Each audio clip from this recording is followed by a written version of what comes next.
Welcome to my YouTube channel Manisha's biochem classes.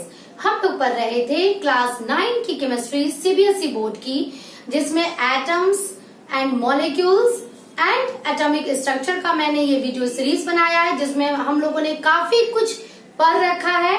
आज के इस वीडियो में हम लोग पढ़ेंगे laws of chemical combination which is basically a part of atoms and molecules. तो मैंने पहले भी कहा था कि मेरे जो स्टार्टिंग के कुछ पार्ट्स होंगे वो एटॉमिक स्ट्रक्चर के होंगे और बाद वाले जो पार्ट्स होंगे वो एटम एंड मॉलिक्यूल्स के होंगे।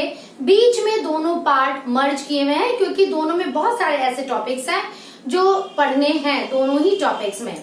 चलिए हम लोग शुरू करते हैं आज का topic, laws of chemical combination. What are these laws of chemical combinations? Scientists ने कुछ लॉज दिए जिसके आधार पर सारे के सारे केमिकल रिएक्शंस होते हैं। तो इस टॉपिक में उनमें से दो लॉज आप लोगों को पढ़ने हैं। आपके एनसीईआरटी बुक में सिर्फ दो लॉज दिए हुए हैं और एक थर्ड डाल्टन है, वो तो भाई इंपॉर्टेंट है ही, but laws of chemical combination में दो लॉज है जिससे रिलेटेड न्यूमेरिकल्स आते हैं। ठीक है, तो law number 1 is law of conservation of मास और ये दिया था साइंटिस्ट लेवॉइजर ने। लेवॉइजर को हम लोग फादर ऑफ केमिस्ट्री भी कहते हैं क्योंकि उन्होंने बहुत कुछ केमिस्ट्री में दिया था। Now law of conservation of मास के आधार पर अगर कोई केमिकल रिएक्शन हो रहा हो, कोई भी जब केमिकल रिएक्शंस होते हैं, late us suppose A plus B मिलके बना रहे हो C, it is a chemical change, ये केमिकल रिएक्शन है। तो जो केमिकल रिएक्शन में पार्टिसिपेट करता है उसे हम लोग कहते हैं रिएक्टेंट। और आफ्टर केमिकल रिएक्शंस जितने सारे चीज बनते हैं, एक बने, दो बने, तीन बने, जो भी बने, उसे हम लोग कहते हैं प्रोडक्ट। क्लियर? तो पहले तो आप ये दोनों टर्म को जानिए क्योंकि ये सारे टर्म इसमें आएंगे। All the substances which takes parts in chemical reactions are known as reactant and the substance or substances which is formed after chemical reaction is known as product। तो इस लॉ के हिसाब से यदि कोई केमिकल रिएक्शन हो रहा है तो आखिर रिएक्टेंट का अपना कुछ मास होता होगा, प्रोडक्ट का अपना कुछ मास होता होगा, क्योंकि हम लोगों ने एटॉमिक मास पढ़ लिया है, मॉलिक्यूलर मास पढ़ लिया है, मॉलिक्यूल्स का मास निकालना भी सीख लिया है, तो कुछ न कुछ तो मास होते ही होंगे। क्लियर? तो total mass of reactant is equal to total mass of product. It means ये अगर मान लिया x ग्राम आ रहा है, इसका टोटल मास यानी mass of A plus mass of B अगर x ग्राम आ रहा है तो mass of C plus mass of D भी x ग्राम ही आएगा। It means according to this law in a chemical reaction total mass of reactant is equal to total mass of product. तो सबसे पहले तो आप ये समझ लीजिए, law of conservation of mass क्या कहता है? यदि कोई केमिकल रिएक्शन हो रहा है तो उसमें रिएक्टेंट का टोटल जितना मास है उतना ही उसके प्रोडक्ट का मास है ना। तो इसके आधार पर matter is neither created not destroyed. इसने एक और बात कही, मैटर इज नाइदर क्रिएटेड, ना कोई मैटर बनता है और न ही कोई मैटर डिस्ट्रॉय होता है। इस नेचर में ना कभी कुछ बनता है ना कभी कुछ खत्म होता है। तो होता क्या है, एक मैं और एग्जांपल आपको बताऊंगी। H2 प्लस O2 मिलके देता है वाटर। चलिए मैं इसे बैलेंस करती हूँ, फिलहाल अभी आप लोगों को ये नहीं पढ़ना है। हाइड्रोजन एंड ऑक्सीजन दोनों रिएक्शन करके दिया वाटर। हाइड्रोजन की अलग प्रॉपर्टी, ऑक्सीजन की अलग प्रॉपर्टी, वाटर की अलग प्रॉपर्टी। यहाँ पर कुछ नया थोड़ी ना बन गया, सिर्फ हाइड्रोजन एंड ऑक्सीजन आपस में कंबाइन कर गए। ऐसा तो नहीं हुआ कि ये हाइड्रोजन आर्गन बन गया हो, ऑक्सीजन पोटेशियम बन गया हो, समथिंग न्यू चीज नहीं हुआ। सिर्फ केमिकल रिएक्शन में क्या होता है, ये 10th में और डिटेल में आप लोगों को पढ़ना है। केमिकल रिएक्शंस में क्या होता है, सिंपली जितने भी एटम्स हैं वो रीअरेंज हो जाते हैं, अपनी जगह को बदल लेते हैं। बिल्कुल उसी प्रकार से मान लिया कि क्लास में 50 बच्चे हैं और 50 के 50 तो वही स्टूडेंट रहते हैं। सिंपली अगर किसी दिन कुछ बच्चों ने अपने प्लेस को चेंज कर लिया तो क्या वो कोई दूसरा बच्चा बन गया? नहीं बना ना, उसने सिर्फ प्लेस को चेंज कर लिया। यानी वो जो बच्चा था वो चेंज नहीं हुआ, ना वो कुछ क्रिएट हुआ, ना वो कहीं डिस्ट्रॉय हुआ, simply they change their places. तो इसी आधार पर साइंटिस्ट ने, लेवर्जन ने कहा था कि matter is neither created not destroyed. अगर कुछ चेंज हम लोगों को नजर आ रहा है तो simply it change their position और they change from one form to another form. It means अगर आइस है और इससे वाटर बन गया, आइस की कुछ अलग प्रॉपर्टी है, वाटर की कुछ अलग प्रॉपर्टी है, लेकिन है तो दोनों वाटर, दोनों का फिजिकल स्टेट चेंज कर गया। कुछ नया कहीं से आता नहीं है, ना कहीं कुछ जाता है। एंड बेसिकली न्यूमेरिकल्स के लिए आपको याद रखना है, total mass of reactant is equal to total mass of product in a chemical reaction according to law of conservation of mass. इसके लिए मैं आपको एग्जांपल्स दूंगी, इससे किस तरह से क्वेश्चंस आते हैं एग्जाम में वो भी मैं कराऊंगी। बेसिकली एनसीईआरटी का मैक्सिमम न्यूमेरिकल्स मैं सॉल्व करा दूंगी ना। एग्जांपल्स में मैंने लिखा है कैल्शियम कार्बोनेट, चूंकि अब मॉलिक्यूलर फॉर्मूला आप लोग जान चुके हैं, हालांकि बुक में ये फॉर्मूला नहीं दिया हुआ है, बट इसलिए मैंने पहले आप लोगों को मॉलिक्यूलर फॉर्मूला लिखना बता दिया था। कैल्शियम कार्बोनेट, इसका वेट, इसका मास कितना है, 100 ग्राम। इसे जब हीट किया जाता है, अगर यहाँ ट्राइंगल लिखा है, it means it is heat. जब इसे गर्म किया जाता है तो ये calcium oxide and carbon dioxide में टूटता है।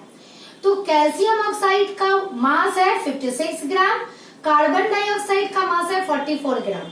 इन दोनों को जब ऐड करेंगे तो आएगा 100 ग्राम।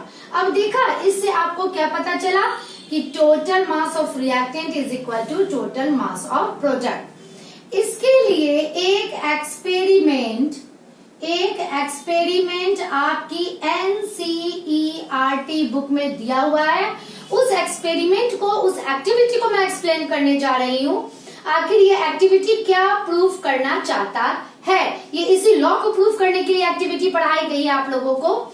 ये कॉनिकल फ्लास्क है, इसके अंदर सॉल्यूशन भरा हुआ है बेरियम क्लोराइड का।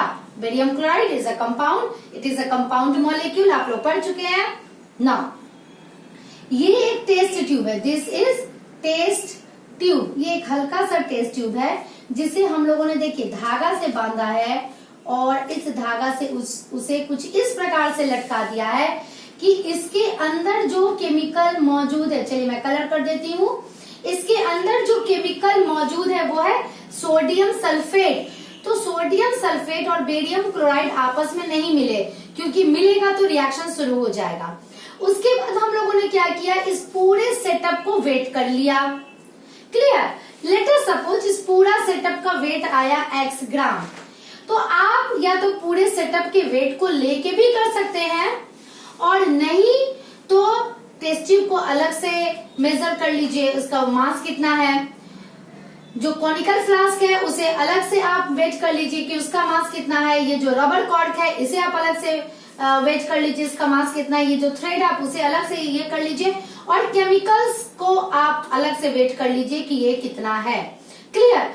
अगर आपको उतना नहीं करना है तो सिंपली हम लोग ये काम भी कर सकते हैं, इस पूरे सेटअप को हमने वेट कर लिया। लेट अस सपोज इसका वैल्यू आया x ग्राम। क्लियर? उसके बाद हम लोगों ने क्या किया, हल्का सा इस थ्रेड को लेके इस तरह से उलट दिया, थोड़ा लूज कर दिया कि ये जो टेस्ट ट्यूब, देखिए यहाँ मैं फिर से इसे डार्क कर रही हूँ ताकि आप लोगों को दिखे, ये जो टेस्ट ट्यूब है ये इस तरह से अंदर गिर जाए। तो क्या होगा, टेस्ट ट्यूब के अंदर जो सोडियम सल्फेट का सॉल्यूशन है वो मिक्स हो जाएगा किसके साथ, बेरियम क्लोराइड सॉल्यूशन के साथ। रिएक्शंस होंगे, आपको रिएक्शंस नहीं पढ़ने हैं, ये रिएक्शन 10th क्लास में पढ़ना है, ठीक है। लेकिन रिएक्शन के बाद कंपाउंड जो बनता है, प्रोडक्ट जो बनता है वो बनता है barium sulphate and sodium chloride. और फिर जब इस पूरे सेटअप को वेट किया जाता है, क्योंकि वही कॉनिकल फ्लास्क है, वही रबर कॉर्क है, वही थ्रेड, वही टेस्ट ट्यूब, सारा कुछ वही है, सिर्फ हमारा कंपाउंड चेंज हो जाता है रिएक्शन के बाद। तो इस पूरे सेटअप को अगर हम लोग वेट करते हैं तो भी आता है x ग्राम। तो इस एक्टिविटी से क्या प्रूफ होता है, total mass of reactant and total mass of product is always equal in a chemical reaction, क्योंकि ना कभी कुछ कहीं बाहर जाता है, ना कभी कुछ नया अंदर आता है। रिएक्शंस के बाद सब कुछ वैसा का वैसा ही होता है।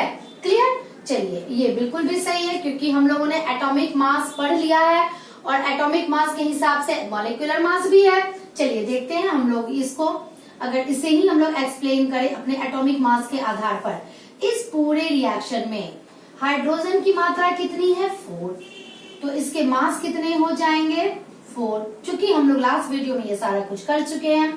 ऑक्सीजन कितना हो जाएगा भाई, ऑक्सीजन हमारा हो जाएगा 16 इंटू 2 इज इक्वल टू 32। 32 प्लस 4 कितना आ जाएगा हमारा, 36 ग्राम। चलिए अब हम लोग देखते हैं कि क्या हमारा प्रोडक्ट भी 36 ग्राम है, क्योंकि हम लोगों ने मॉलिक्यूल का भी मास निकालना सीख लिया है। देख लेती हूँ, 4 इंटू 1 प्लस 2 इंटू 16, ये भी जब आप इक्वल टू करोगे तो ये भी आएगा 36 ग्राम। क्लियर? तो आइदर प्रोडक्ट का हम लोगों ने मास निकाला या रिएक्टेंट का मास निकाला, हमारा दोनों का दोनों इक्वल आ गया। और ऐसा इसलिए हुआ क्योंकि पूरे रिएक्शन में ना हाइड्रोजन कहीं गायब हो गया, ना ऑक्सीजन कहीं गायब हो गया, ना कहीं से कुछ नया क्रिएट हो गया, ना इन दोनों में से कोई डिस्ट्रॉय हुआ, तो इसलिए हमारा ये मास इक्वल हो गया। तो आई थिंक आप लोगों को लॉ ऑफ कंजर्वेशन ऑफ मास समझ में आ गया होगा। अब मैं ये आपको दो क्वेश्चंस मैं इससे रिलेटेड बताऊंगी, 2 टाइप्स ऑफ क्वेश्चंस मैं बताऊंगी इस लॉ से रिलेटेड, जो कि एग्जाम्स में पूछे जाते हैं। एक्चुअली ये न्यूमेरिकल्स होते हैं, ठीक है। क्वेश्चंस आप लोगों को दिख रहे हैं ना। सोडियम कार्बोनेट, ये तो ये एनसीईआरटी का क्वेश्चन है और ये स्टेटमेंट में लिखा हुआ है, बट उतना लिखने से अच्छा मैंने शॉर्ट फॉर्म में क्वेश्चन को लिखा है। क्वेश्चन आपका क्या है, ध्यान से सुनिएगा। Sodium carbonate react with ethanoic acid to form sodium ethanoate and carbon dioxide and water, और सभी का मास दिया हुआ है क्वेश्चन में। सोडियम कार्बोनेट का मास है 5.3 ग्राम, इथेनोइक एसिड का 6 ग्राम, सोडियम इथेनोएट का 8.2 ग्राम, कार्बन डाइऑक्साइड का 2.2 ग्राम एंड वाटर का 0.9 ग्राम। और ये भी कहा गया है कि बताइए कि ये क्या लॉ ऑफ कंजर्वेशन ऑफ मास को फुलफिल करता है। चलिए देखते हैं करता है या नहीं। इसे लिखने का तरीका, जब आप लोग आंसर लिखना शुरू कीजिएगा तो रिएक्टेंट कौन है ये तो आप पहचान गए, जो रिएक्शन में भाग ले। प्रोडक्ट कौन है, जो रिएक्शन के बाद बन जाए। तो आपकी मर्जी, आप चाहें तो आंसर में इस तरह से इक्वेशंस दे सकते हैं। ये बहुत ही इफेक्टिव होता है, टीचर्स इंप्रेस हो जाते हैं कि हाँ भाई स्टूडेंट को ज्ञान है कि रिएक्शन कौन कर रहा है और प्रोडक्ट क्या है।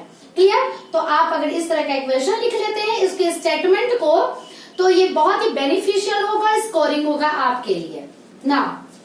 अब आप लिखिएगा टोटल मास ऑफ रिएक्टेंट। अब टोटल मास ऑफ रिएक्टेंट क्या हो जाएगा, mass of sodium carbonate plus mass of ethanoic acid. चलिए उतना मैं थोड़ा सा शॉर्ट कर देती हूँ, 6 ग्राम। और जब 5.6 और इसे आप ऐड कीजिएगा तो कितना आएगा, 11.3 ग्राम।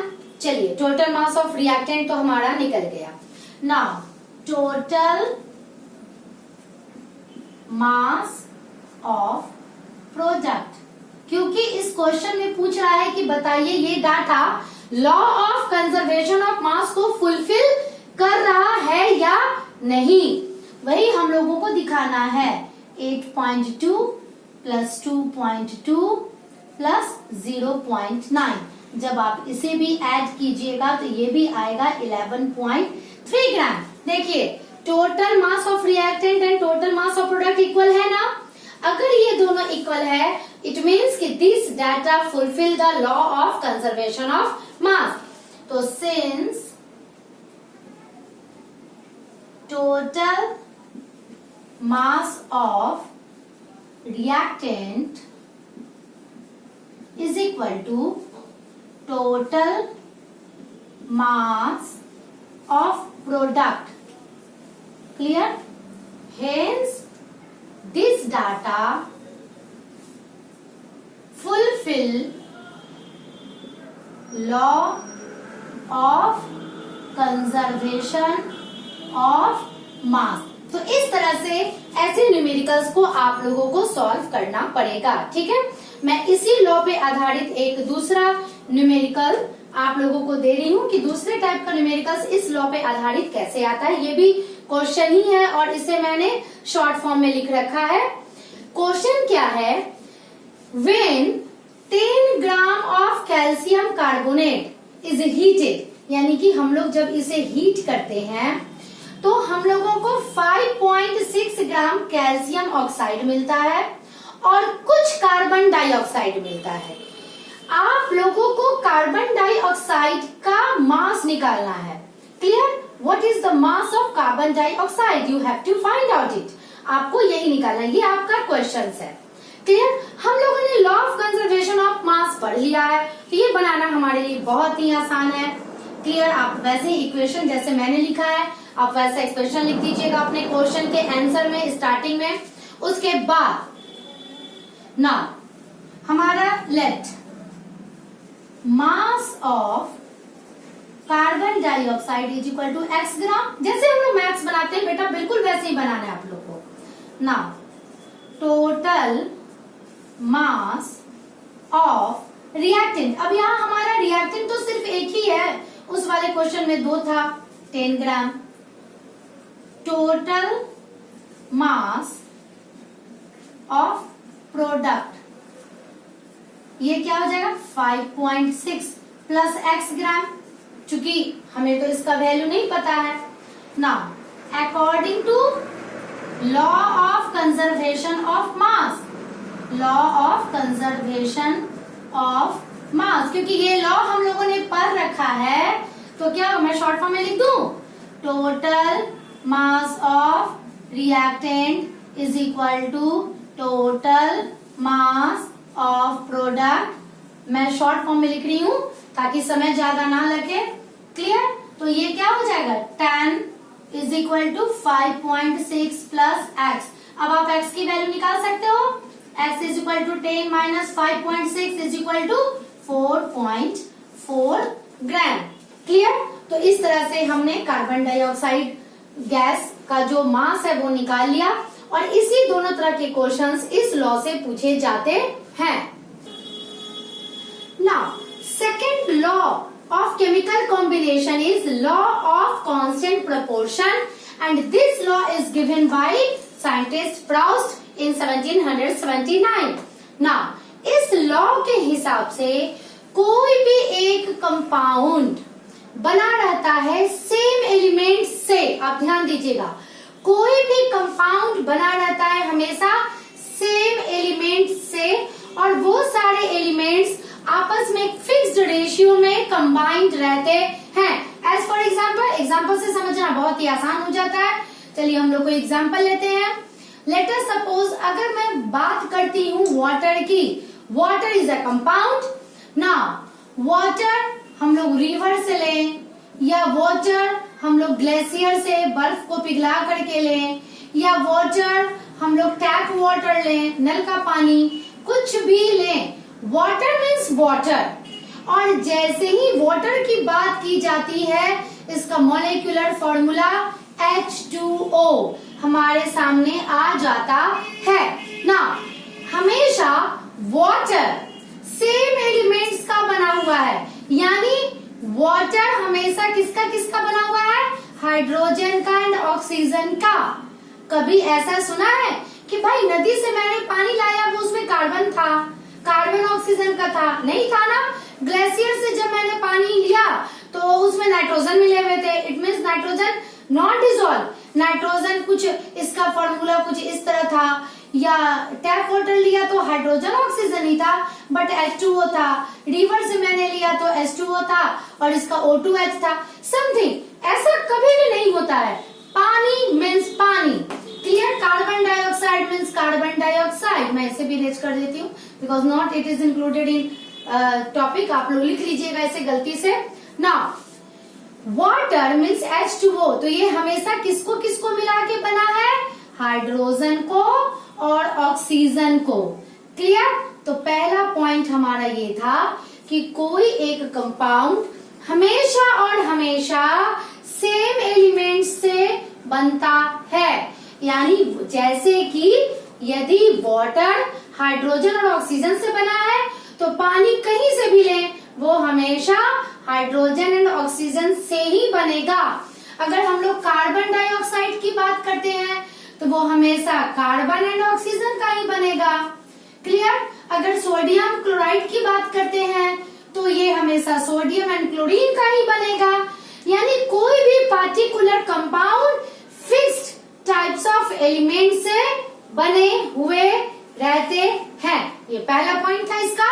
साथ में वो जिस भी एलिमेंट का बना हुआ है they combined in a fixed ratio, वो हमेशा फिक्स्ड रेशियो बाय मास, उनका रेशियो भी सेम होगा हमेशा और हमेशा।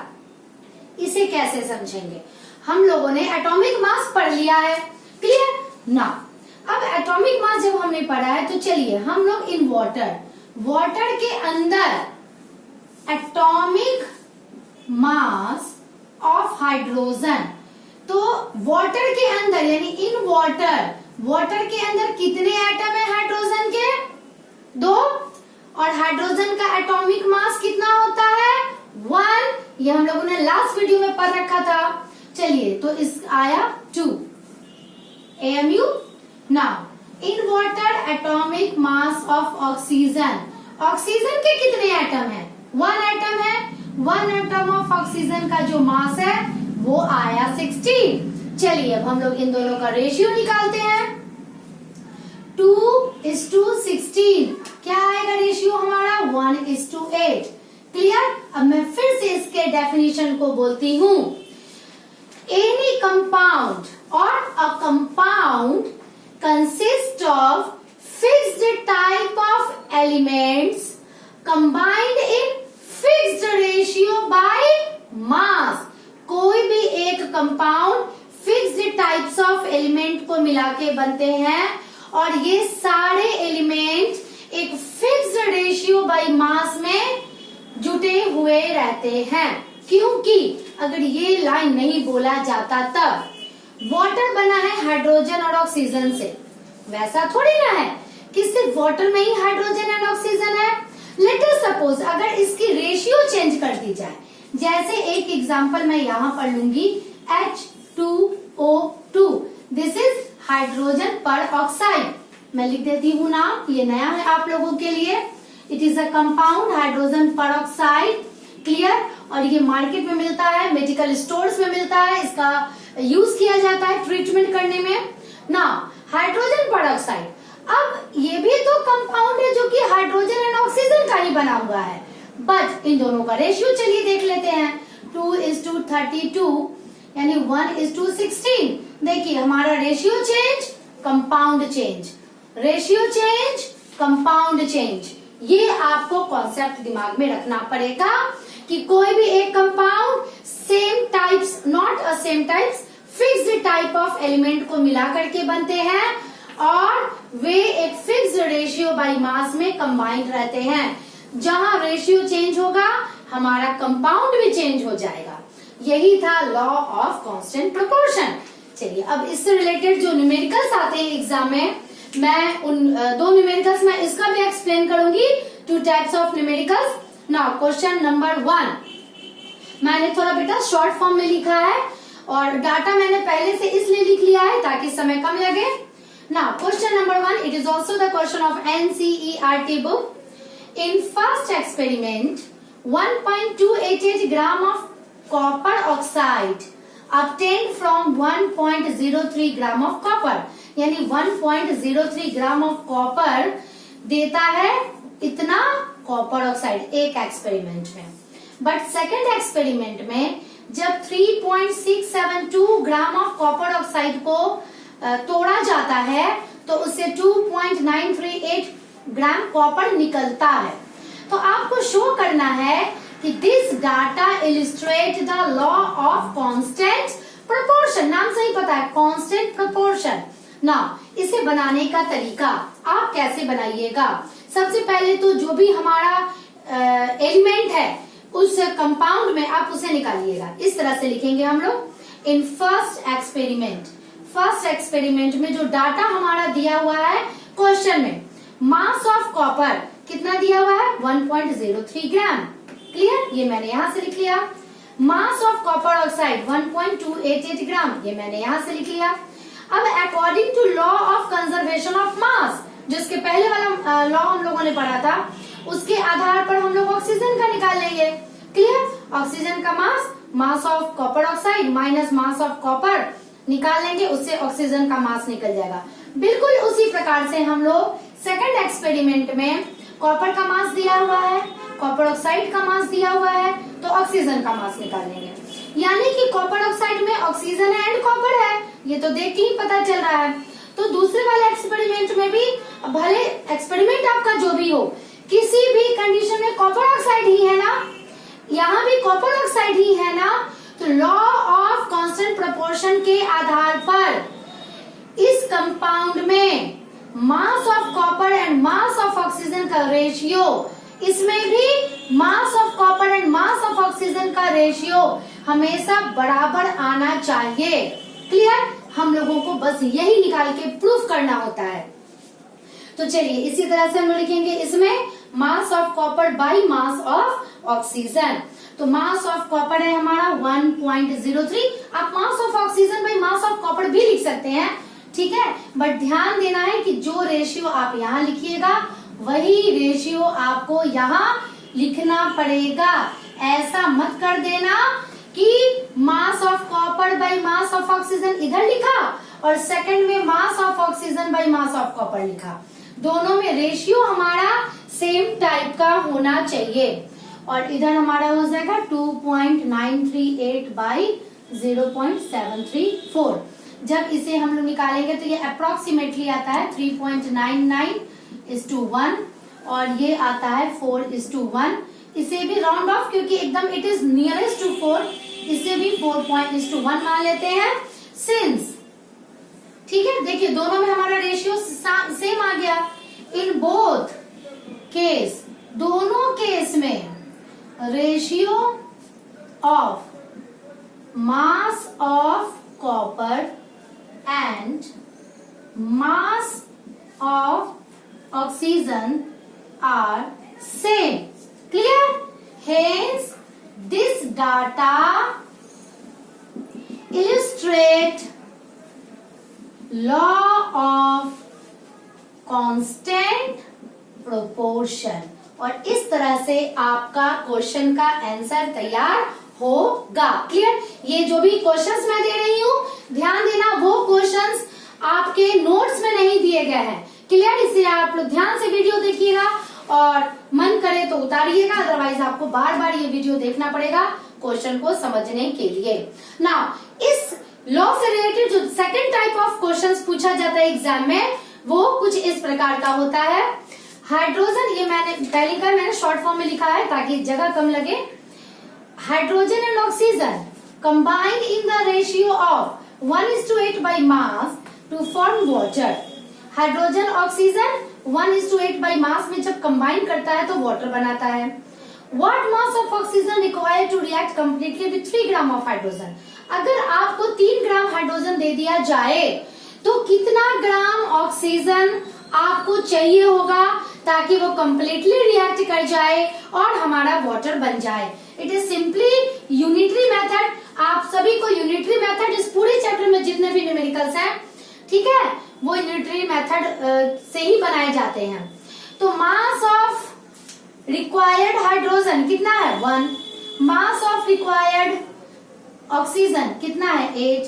It means 1 gram of hydrogen react with 8 gram of oxygen to form water. Clear? Since 1 gram of hydrogen react with 8 gram of water, 8 gram of oxygen to form water, तो आपको दिया कितना है 3 ग्राम ना, 3 ग्राम of hydrogen, just unitary method, it is very simple, into 3 of water and the required amount is 24 gram and this is your answer. Now the third law of chemical combination, actually it is Dalton's atomic theory, it is very important। और ये Dalton atomic theory ही थी जिसने दोनों laws जो हम लोगों ने पढ़ा उसे एक्सप्लेन किया था। डाल्टन, जॉन डाल्टन इनका पूरा नाम था। 1808 में इन्होंने अपनी थ्योरी दी थी और इन्होंने एटम के बारे में ही बताया था। कुछ इसके ड्रॉबैक्स भी थे, बट इन्होंने जो भी कहा था वो कहीं ना कहीं सही ही कहा था। पहला पॉइंट, इसमें हम लोगों को 5 पॉइंट्स पढ़ने हैं। Point number 1, every matter is consist of, मैं शॉर्ट फॉर्म में लिखूंगी, नोट्स में आप लोगों को पूरा दिया हुआ है, नोट्स अब आप लोगों को मिल ही गया होगा। Consist of tiny, very tiny, smallest particle, और इस स्मॉलेस्ट पार्टिकल को ही कहा जाता है एटम। इट मीन्स दुनिया में जितने भी मैटर है वो बहुत छोटे स्मॉलेस्ट पार्टिकल्स के बने हुए हैं और ये स्मॉलेस्ट पार्टिकल जो है ये इनडिविजिबल है। इनडिविजिबल यानी वो पार्टिकल को तोड़ा नहीं जा सकता है। ये डाल्टन ने कहा था कि दुनिया में जितने भी मैटर है उनका जो स्मॉलेस्ट पार्टिकल है या वो जिस टाइनी पार्टिकल से के बने हुए हैं उसे एटम कहते हैं। And atoms are indivisible, atoms को हम लोग कभी भी तोड़ नहीं सकते हैं। सेकंड पॉइंट इनका था एटम्स कैन नाइदर क्रिएटेड, किसी एटम को हम लोग ना बना सकते हैं ना किसी ऐसा एटम को हम लोग डिस्ट्रॉय कर सकते हैं। ये मौजूद है, भले ही ये एक फॉर्म से दूसरे फॉर्म में ये चेंज होते रहता है, बट ना एटम को बनाया जा सकता है ना एटम को तोड़ा जा सकता है। Point number 3, it is very simple theory. Now point number 3, Dalton ने कहा था atoms of same element, atoms of same elements are similar in all respect। किसी भी मामले में एक एलिमेंट के जितने भी एटम हैं वो सारे के सारे बिल्कुल समान हैं। उनमें इलेक्ट्रॉन की संख्या, प्रोटॉन की संख्या, न्यूट्रॉन की संख्या वो बिल्कुल सेम है। क्योंकि जब भी किसी एक एटम की प्रॉपर्टी की हम लोग बात करते हैं तो वो प्रॉपर्टी क्या होता है, उसमें मौजूद इलेक्ट्रॉन, प्रोटॉन और न्यूट्रॉन ही उसकी प्रॉपर्टी होती है। तो एक एलिमेंट के जितने भी एटम दुनिया में मौजूद हैं वो हर एक मामले में एक दूसरे से सिमिलर होते हैं ना। बिल्कुल उसके जस्ट अब उन्होंने कहा, जस्ट इसके बाद कहा atoms of different element. Clear? दूसरे एलिमेंट्स के जितने भी एटम होंगे are different in all respect. It means let us suppose अगर हाइड्रोजन का एटम है और ऑक्सीजन का एटम है, ये दोनों हर मामले में अलग होगा। अगर नाइट्रोजन का जितना भी एटम है वो ऑक्सीजन और हाइड्रोजन के एटम से बिल्कुल अलग होगा, यही उन्होंने कहा। क्लियर? लेकिन हाइड्रोजन के जितने भी एटम नेचर में मौजूद हैं वो हर मामले में सेम होंगे। ठीक? ऑक्सीजन के जितने भी एटम नेचर में मौजूद हैं वो हर मामले में सेम होंगे, यही डाल्टन ने कहा था। और उनका फिफ्थ पॉइंट था कि एटम्स ऑफ एलिमेंट्स, जितने भी एटम्स हैं डिफरेंट एलिमेंट्स के हो या सेम एलिमेंट्स के हैं, वो कंबाइन करते हैं एक फिक्स्ड रेशियो में, फिक्स्ड होल नंबर रेशियो में कंबाइन करते हैं एंड बनाते हैं कंपाउंड, और वो सब मिलके कंपाउंड बनाते हैं। या what is the meaning of whole number ratio? Whole number आप सभी जानते हैं, फ्रैक्शन में होल नंबर होता नहीं है। तो हम लोग बेटा किसी भी कंपाउंड, किसी भी मॉलिक्यूल में जितने भी एटम है, अगर उसका रेशियो निकाल के देखें, वो हमेशा होल नंबर रेशियो आएगा। जैसे जस्ट अभी हम लोगों ने देखा था H2O में हाइड्रोजन ऑक्सीजन का रेशियो 1:8, कोई सा भी आप देख लो, क्लियर। जैसे कार्बन डाइऑक्साइड में ये आ जाएगा 12:36, क्लियर, इट इज 1:3, यानी कार्बन डाइऑक्साइड में कार्बन एंड ऑक्सीजन का जो रेशियो है 1:3। कभी भी आप किसी भी कंपाउंड का निकाल के देख लो, आप किसी भी मॉलिक्यूल का निकाल के देख लो, कहीं भी किसी भी कंडीशन में आपको फ्रैक्शंस नहीं दिखते हैं। इट मीन्स 1.6:2.5 समथिंग, इस तरह का आपको कहीं भी रेशियो दिखेगा ही नहीं। हमेशा क्या दिखेगा? Whole number ratio. यही डाल्टन ने कहा था कि जो भी एटम्स हैं वो कंबाइन करते हैं, एटम्स ऑफ डिफरेंट एलिमेंट्स, सारे एलिमेंट्स के एटम कंबाइन करते हैं फिक्स्ड होल नंबर रेशियो में, और वो मॉलिक्यूल या कंपाउंड बनाते हैं। तो ये 5 पॉइंट डाल्टन ने दिया था, और एग्जाम्स में जो क्वेश्चंस आते हैं, अगर कहा जाएगा कि write the postulates of Dalton's atomic theory, then you have to write these 5 points. आपको ये 5 पॉइंट्स वहां पर लिखना पड़ेगा। अब डाल्टन ने भी कुछ गलत कहा था, हम लोग अब पढ़ेंगे drawbacks of Dalton's atomic theory. आखिर डाल्टन की एटॉमिक थ्योरी में क्या गलत हुआ, ठीक है। तो ये 3 हम लोगों को पढ़ना है। उन्होंने पहले क्या कहा था? एटम्स आर इनडिविजिबल, एटम को कभी भी तोड़ा नहीं जा सकता है, क्लियर। बट हम लोगों ने तोड़ा ना, इससे इलेक्ट्रॉन, प्रोटॉन एंड न्यूट्रॉन में हम लोगों ने इसे तोड़ दिया, इसका सब एटॉमिक पार्टिकल निकाल लिया, ठीक है। It means atoms are divisible.